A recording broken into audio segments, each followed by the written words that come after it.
Jungle.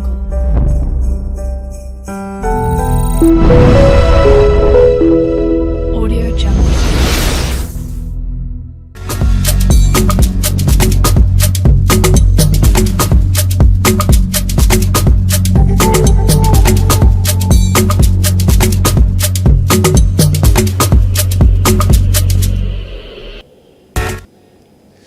Et oui, le plaisir est immense pour moi pour vous présenter ce nouveau numéro d'interview. L'actualité est dominante et abondante. La réaction d'Eteni Longondo, cadre de l'IDPS, l'organisation du congrès est-elle opportune maintenant? On en parle bien évidemment au cours de cette émission. L'actualité reste dominée également par les avancées des rebelles du M23 qui ont conquis certains villages. Est-ce que la diplomatie a montré ses limites? Faudra-t-il passer par autre plan qui est que le plan militaire? Voilà, ce sont des questions que nous allons nous poser au cours de cette émission. Donc, élection de bourgmestre reportée Cindy. À quand? Est-ce qu'il faudra passer encore par des nominations? On va en parler, bien évidemment, au cours de cette émission. Il paraît que Nicolas Kazadi n'est pas au pays. Il est parti, mais lui qui a des dossiers, il a des déboires donc, au niveau de la justice. Il se retrouve à l'extérieur du pays. On en parle bien évidemment de toutes ces questions avec mon invité, l'habitué de cette émission, qui est Dieu merci Mpoye. Bonjour et bienvenue dans l'interview. Merci de me recevoir, monsieur Apollinaire.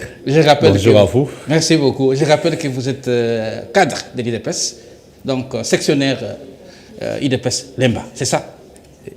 Est-ce qu'il y a encore d'autres qualités que j'ai oubliées que vous voulez ajouter? Je suis avocat. Je suis avocat. Mais là, nous ne vous recevons pas comme avocat. Vous ne me recevez pas comme avocat. D'accord. Vous avez demandé s'il y a d'autres. Oui, allez-y. Voilà pourquoi je rappelle tout simplement que concerne la présentation. Je suis avocat, oui. Je suis vice-président de la section Lemba Sud. Oui. Donc, cadre à l'UDPS. Et puis, en passant, je suis aussi candidat bourgmestre adjoint de la commune de Lemba. Oui. Donc, voilà un peu pour ce qui est de la présentation. Voilà. Une petite question d'entrée dans le vif du sujet. Oui. Quelle est la santé de votre section IDPS Lemba? La section IDPS Lemba Sud se porte très bien. Très bien. Nous avons nos réunions chaque samedi. Et par là, j'en profite pour saluer la présidente Bobette Milolo Kadinekene, qui est la présidente sectionnaire. Oui. En tout cas, tout se porte bien, sauf que nous décrions un peu les banditismes urbains qui, dans certains coins, ne fait que s'empirer. Ça va prendre fin quand? Nous savons qu'avec l'actuel VPM de l'intérieur, avec sa politique, que les choses pourront un peu bouger dans ce sens-là. Très bien, Dieu merci. Mpoye, attaquons maintenant les choses sérieuses. La déclaration tonitruante du cadre de l'IDPS, le docteur Eteni Longondo, il dit qu'il faut réorganiser les choses au sein de l'IDPS. Pour lui, donc si on réorganise les choses au sein de l'IDPS, à ce moment-là, on peut penser comment organiser les élections en 2028. Et il tient Mordicus à ce qu'on ait un congrès, parce que tout doit être défini donc, au niveau du congrès. Et les derniers congrès datent quand même de plusieurs années, je dois les préciser. Ça date de plusieurs années, et ces assises avaient porté l'actuel président, chef de l'État, Félix Antoine Tshisekedi, à la présidence du parti, et Jean-Marc Kabound au secrétariat général. Mais la donne aujourd'hui a changé. Selon Eteni Longondo, la donne a changé. Il y a des postes qui sont restés vides, des postes clés vacants, et d'où il faut l'organisation du congrès. Votre commentaire d'entrée de jeu. Merci, je suis très heureux. Oui. Surtout, je suis à l'aise avec M. Apollinaire. Merci beaucoup. Et si je suis venu aujourd'hui dans cette émission, effectivement, c'est pour répondre à toutes ces questions, essayer d'éclairer À l'interne de l'opinion. la lanterne de l'opinion.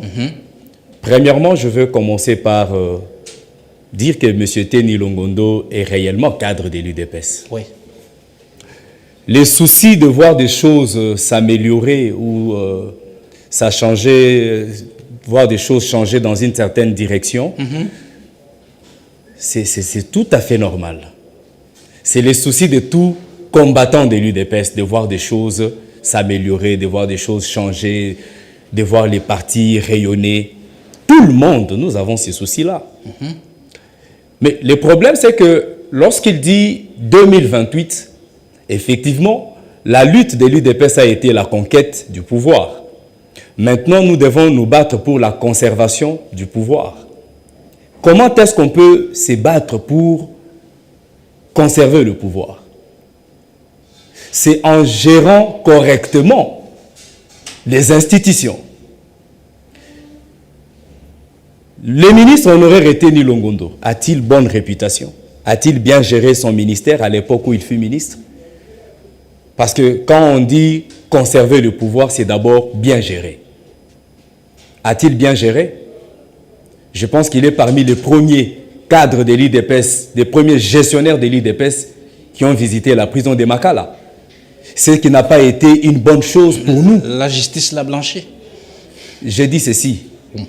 Dans des pays, il n'y a pas de preuve. Dans des pays organisés, n'est-ce pas? Oui. La moindre suspicion amène certains ministres à la démission. La moindre suspicion. Mais je veux tout simplement vous dire qu'il n'a pas été un modèle dans sa gestion. Les ministres honoraires Teni Longondo, à l'époque, a jeté de l'opprobre sur l'UDPS. Nous tous, nous sommes là, nous avions répondu à plusieurs questions venant de la population par rapport à sa situation. S'il vous plaît, s'il vous plaît. Allez-y, allez-y. Alors, lorsqu'il dit, moi en tant que scientifique, lorsqu'on parle de la conservation du pouvoir, ce n'est pas en organisant le parti. C'est par rapport à la gestion. Nous devons bien gérer la res publica. Il faut bien gérer la chose publique. C'est de cette façon-là qu'on conserve le pouvoir. Est-ce qu'on peut dire aujourd'hui que tous ces cadres de l'IDPS qui entrent au pouvoir aident le président Tshisekedi? Je ne peux pas dire pour tous, n'est-ce pas? Oui. Et j'ai aussi des réserves quant à ceux. Vous savez pourquoi? Parce que la plupart sont cités dans les détournements. Effectivement. Oui. Il ne faut pas confondre une clameur publique à un jugement. Okay. La clameur publique n'est pas un jugement ou un arrêt de la Cour. N'est-ce pas? La clameur publique existe, mais la justice doit s'en saisir. N'est-ce pas? Pour ouvrir des poursuites à l'endroit de ceux-là pour qui cette clameur publique a eu lieu. Jusqu'à preuve du contraire, lorsqu'on est au niveau de la clameur publique, l'intéressé ou le cité est présumé innocent. Jusqu'à preuve du contraire, les dossiers récents de Nicolas Kazadi, on en parle. On en parle. Il paraît qu'il n'est plus au pays. C'est qu'il y a des normales. Et pourquoi la justice ne pouvait pas s'en saisir et l'empêcher? Même si la justice s'était déjà saisie de M. Nicolas Kazadi, il est réputé innocent. Présumé innocent. Il est présumé innocent. Ok. Il faut attendre qu'il y ait un jugement qui les condamne ou qui l'acquitte pour se plaindre de son voyage. Okay. Il y a des malades qui sont évacués. Est-ce que vous croyez que lui va rentrer au pays? Bon, moi je peux m'inspirer d'une jurisprudence, si on peut parler dans ce sens-là. Il y a Matata Mpogno à l'époque, les gens ont parlé dans tous les sens. Mais on a vu Matata revenir. On a vu Matata revenir.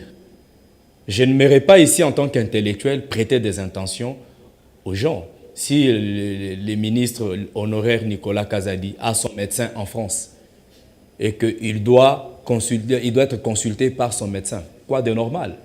Mais ce n'est pas inéchappatoire parce que, qu'il le veuille ou pas, il devra rentrer, assumer ses fonctions. Il est député national. Très bien, Dieu merci. Revenons au congrès de l'UDPS. Est-ce qu'il est opportun pour le moment?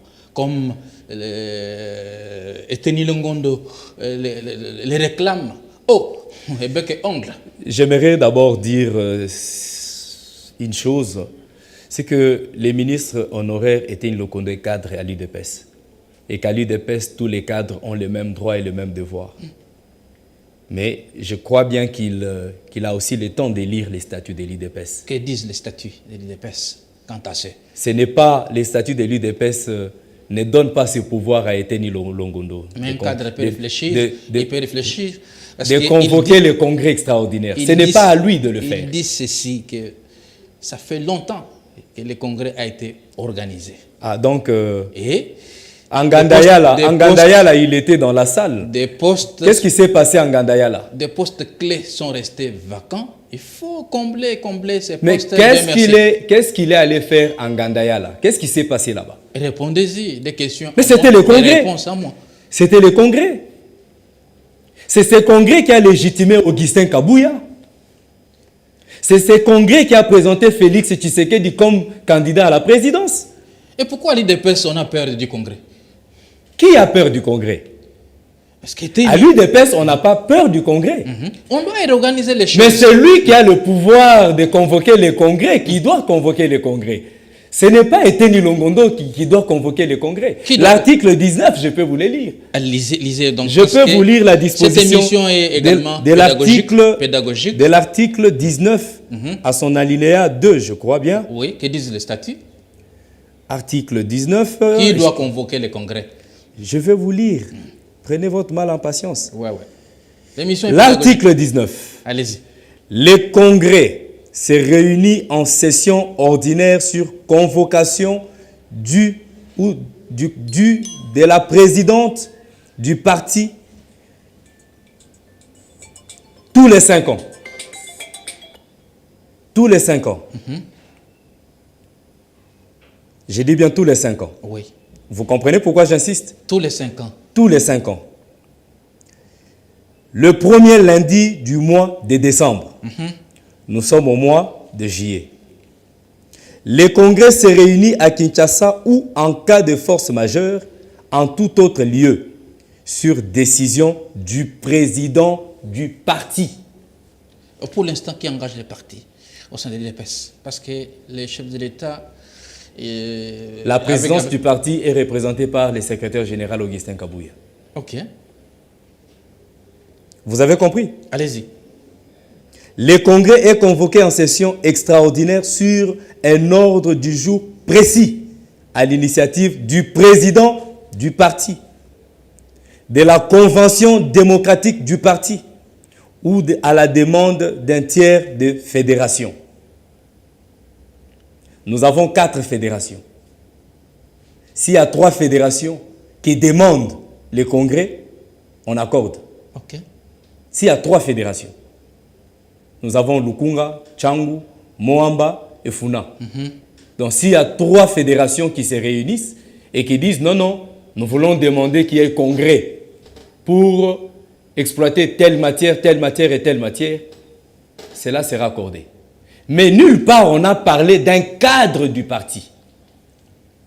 Ici, Eteni Longondo est cadre du parti.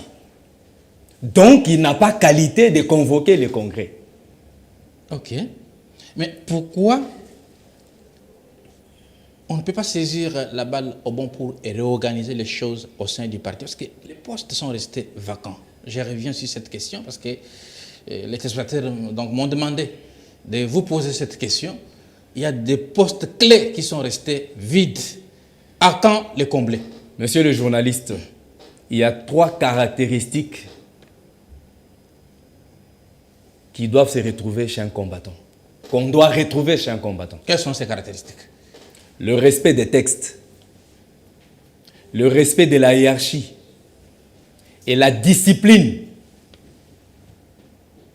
Lorsqu'on parle du respect des textes, la question que vous posez là, de l'organisation du congrès, est-ce qu'elle entre dans l'esprit du texte qui nous régit? Non. La personne qui demande l'organisation du congrès a-t-elle qualité pour convoquer le congrès présentement? Non. La personne qui demande l'organisation du congrès, l'a-t-elle fait dans le respect des textes? Non. Pour moi, c'est un non-événement. Un non-événement. Bon, creusons un peu en profondeur, Dieu merci, Poy. Quand Etienne Longondo parle déjà après 2028, vous parlez de la conservation du pouvoir. Vous ne parlez pas le même langage avec Etienne Longondo, à partir du moment qu'il est aussi cadre influent du parti présidentiel au pouvoir. Vous savez, je pense qu'il n'a pas bien réfléchi avant de prendre l'organisation des élections de 2028 comme mobile. Vous savez, demain appartient à Dieu. Demain appartient à Dieu. Moi, je ne peux pas venir dans une telle émission parler aux Congolais de l'organisation des élections de 2028 alors qu'il y a des priorités que les Congolais attendent. Il y a des priorités pour lesquelles les Congolais ont renouvelé leur confiance au chef de l'État, Félix-Antoine Tshisekedi Tshilombo. C'est de voir le social s'améliorer.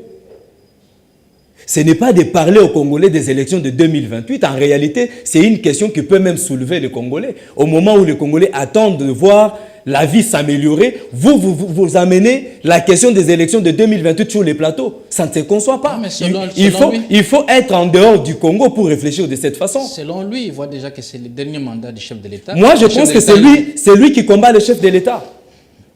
Nous avons la guerre à l'Est. Nous avons l'économie qui bat de l'aile. Nous avons le banditisme urbain qui doit trouver des solutions. L'assiette du Congolais a besoin d'être remplie. Est-ce qu'il faut ramener la question des élections de 2028 alors que nous ne sommes qu'en 2024? Je peux dire 7 mois après les élections. Peut-être quand il demande la réorganisation des choses au niveau du Congrès, c'est pour que lui-même peut-être se porte candidat en 2028. Vous savez, je vais vous dire une chose. L'UDPS est le parti le dauphin. L'UDPS est le parti le mieux organisé. Pour ne pas dire au monde, mais au Congo. Si je dis au monde, partez partout au monde, vous trouverez des fédérations UDPS qui fonctionnent correctement. Lorsque vous venez au Congo, dans toutes les provinces, tous les territoires, vous trouverez des fédérations de l'UDPS. Si il accuse Augustin Kabouya de tuer l'UDPS aujourd'hui, c'est vraiment, ça me dépasse. Parce que les gens ont entendu la mort de l'UDPS avec la mort du Sphinx Etienne Tshisekedi Wamulumba. Ce qui ne fait pas le cas. Ce qui ne fait pas le cas. L'UDPS n'est pas morte. Au contraire, Tshisekedi meurt et l'UDPS accède à la magistrature suprême. C'est aujourd'hui que l'UDPS est au pouvoir, que Etienne Longondo va dire non, Kabouya est en train de tuer les partis. Non, mais écoutez, il ne faut pas distraire les combattants. Quelle est la santé aujourd'hui, la santé du parti, l'UDPS? Je vais vous répondre très aisément. Allez-y. L'UDPS se porte à merveille. Il y a des frustrations. Non, mais écoutez, dans toute société humaine, n'est-ce pas? Il y a des combattants qui n'ont pas encore trouvé du travail. Pour vous parler du secrétaire général Augustin Kabouya, ouais. C'est un humain. Il a des faiblesses. Ce n'est pas un ange. Mais lorsque vous avez des revendications à faire, il y a un cadre approprié. Ce n'est pas dans les réseaux sociaux. Mais c'est ça aussi Ce n'est pas dans les réseaux sociaux qu'on doit se régler des comptes. C'est aussi la démocratie que vous prenez au sein du parti. La libre pensée, les gens peuvent réfléchir. Non, mais réfléchir, il y a des cadres appropriés pour cette réflexion. Il y a des cadres appropriés. Ce n'est pas dans les réseaux sociaux qu'on va se rendre des comptes. Ce n'est pas dans les réseaux. Déjà, il donne mauvaise impression lorsqu'il étale ce qu'il pense être comme problème à l'UDPS dans les réseaux sociaux. Est-ce que la commission... je ne vous pose pas une question. Mais les questions sont à moi. Je sais que les questions sont à vous et les réponses sont miennes. Oui. Mais je veux dire, il a balancé ses correspondances dans les réseaux sociaux. Les réseaux sociaux lui ont-ils donné des réponses? Les réseaux sociaux lui ont-ils donné des réponses? Non, mais écoutez, Augustin Kabouya, c'est un humain. Il a des faiblesses. Ce n'est pas pour rien que même le chef de l'État a des conseillers. Parce qu'en tant qu'humain, il ne peut pas tout faire. Mais moi, je me pose une question. Quand est-ce que Eteni Longondo, parce que bien avant la publication du gouvernement, je dis... voilà. Mais je l'ai vu aux côtés du secrétaire général.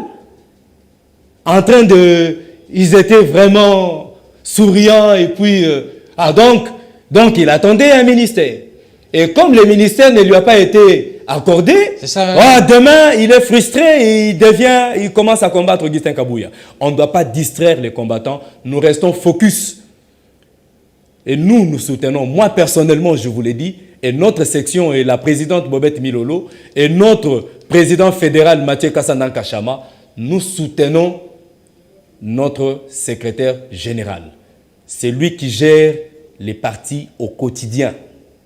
Nous les soutenons et nous n'avons pas besoin qu'un monsieur comme Eteni Longondo vienne déstabiliser les partis. D'ailleurs, il n'en a pas la qualité, la capacité. Il n'en a pas. Peut-être il dit tout haut. Non, il s'est enterré d'ailleurs. Politiquement, il est fini. Mais est-ce qu'il y a une commission au sein de votre parti qui s'occupe par exemple de l'éthique, soit de la discipline?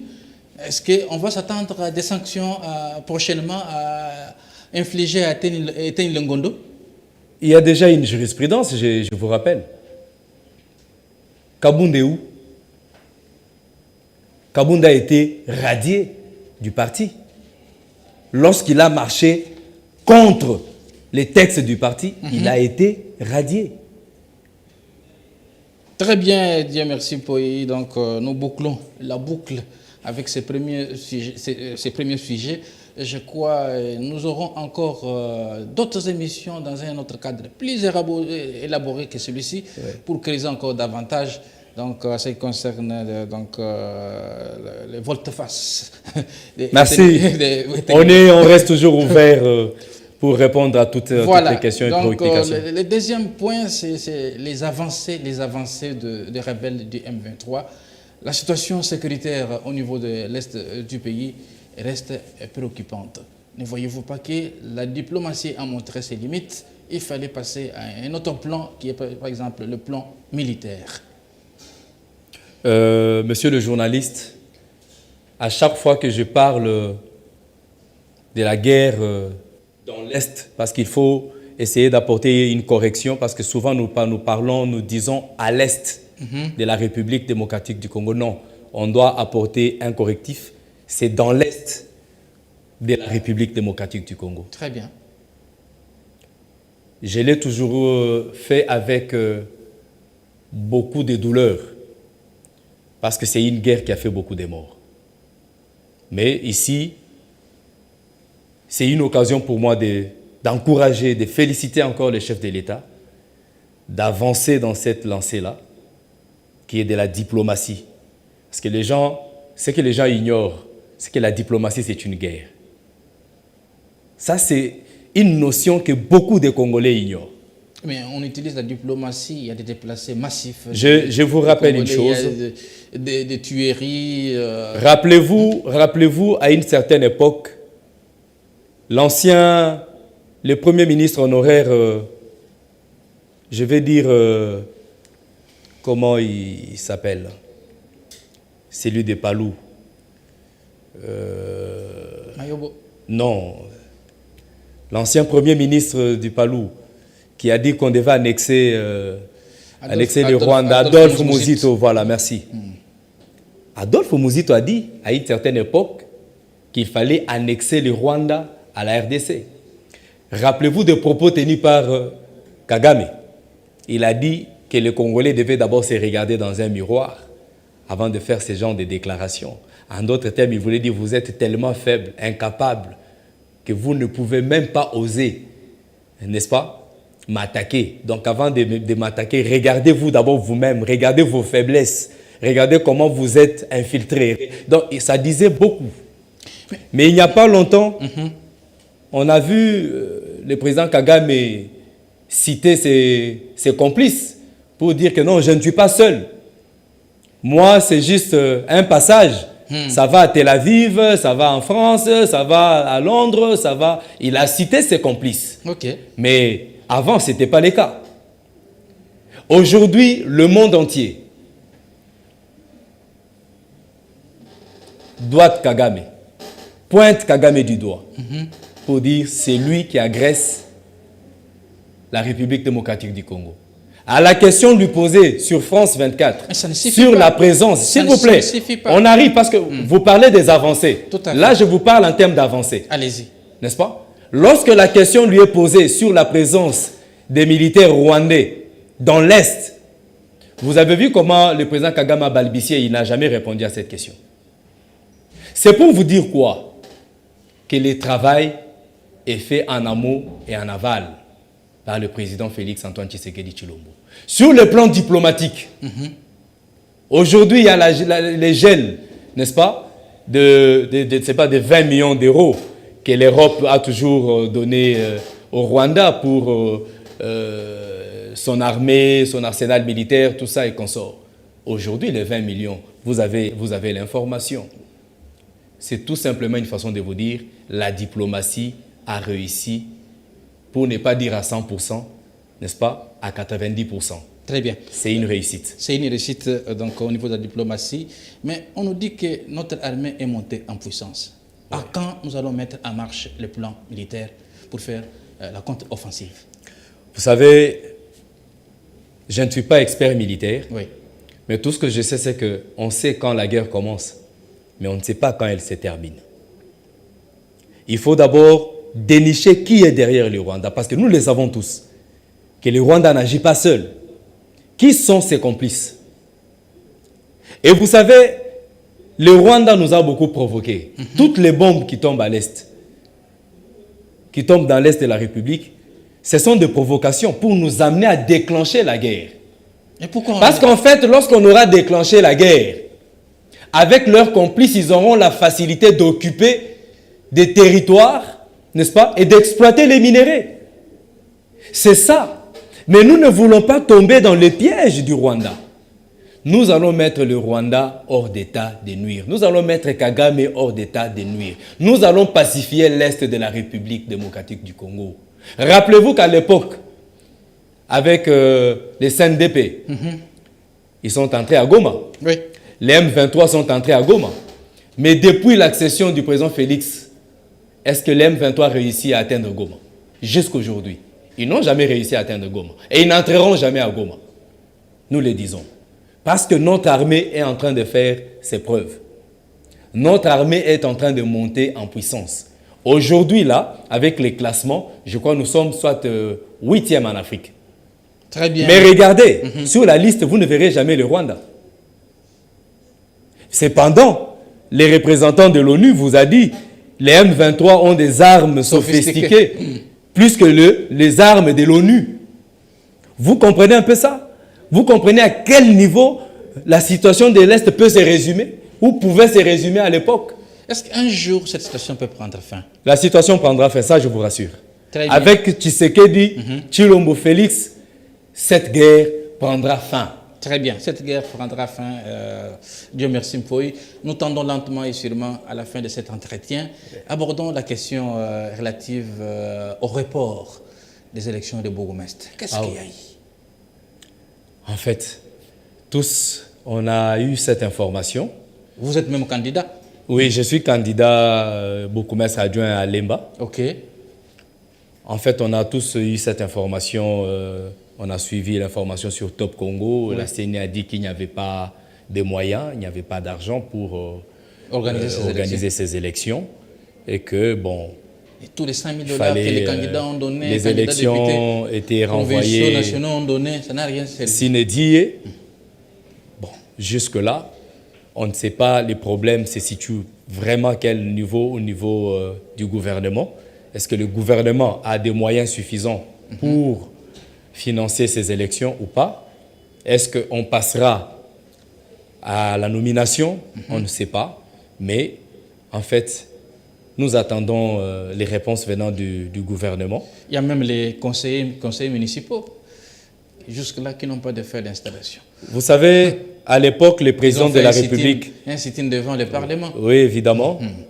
Les présidents de la République avaient parlé des institutions budgétivores. Vous vous rendez compte qu'avec tous les problèmes que nous avons au pays aujourd'hui... Est-ce qu'il ne peut pas y avoir la solidarité au niveau des institutions, ponctionner juste une quotité et verser ça vers les conseils municipaux, par exemple? Oui, évidemment, évidemment. J'ai toujours milité pour la réduction des trains de vie des institutions, personnellement. Okay. C'est un combat que j'ai toujours mené. Hein. On doit réduire sensiblement les trains de vie des institutions pour qu'il y ait une justice distributive. Parce que on peut aujourd'hui dire que jusque-là, la justice distributive n'est pas effective. Parce qu'il y a des institutions qui, aujourd'hui, ne sont pas payées, n'est-ce pas, abandonnés, comme les conseillers municipaux. Jusque-là, ils ne sont pas payés et pourtant, ils doivent fonctionner. Mais bon, s'ils sont allés revendiquer leurs droits au niveau de l'Assemblée nationale, quoi de normal. Mais j'ai toujours milité pour la réduction des trains de vie dans les institutions pour essayer d'apporter un équilibre dans toutes ces institutions jusqu'à la base. Merci beaucoup, Dieu merci. Nous sommes arrivés pratiquement à la fin de cet entretien. Quand vous avez 30 secondes, vous regardez votre caméra. Oui, voilà. Regardez votre caméra. Vous avez 30 secondes pour un mot de la fin. Pour conclure. Le mot de la fin, je veux demander à tous les combattants de l'UDPS de demeurer unis comme un seul homme derrière le secrétaire général Augustin Kabouya. Notre parti a besoin d'une stabilité et non besoin de scissions, ni de révoltes, ni des brebis galeuses. Nous avons besoin de l'unité au sein du parti et nous devons prêter main forte à notre secrétaire général Augustin Kabouya, à nos présidents fédéraux, à toutes les structures du parti, formelles et informelles, pour aller de l'avant. Je dis et je vous remercie. Voilà, ça n'est fini complètement avec cette émission. Vous qui nous prenez en cours, je vous rappelle que nous recevions sur ce plateau Dieu merci Mpoyi, qui est sectionnaire Lemba Sud, donc de l'IDPS. Avec lui, nous avons échangé, nous avons épilogué sur l'actualité de l'heure. Quant à moi, je vous dis au revoir et bonne suite sur nos programmes. Et merci Mpoyi, merci d'avoir répondu à notre invitation. C'est moi qui vous remercie, M. Apollinaire.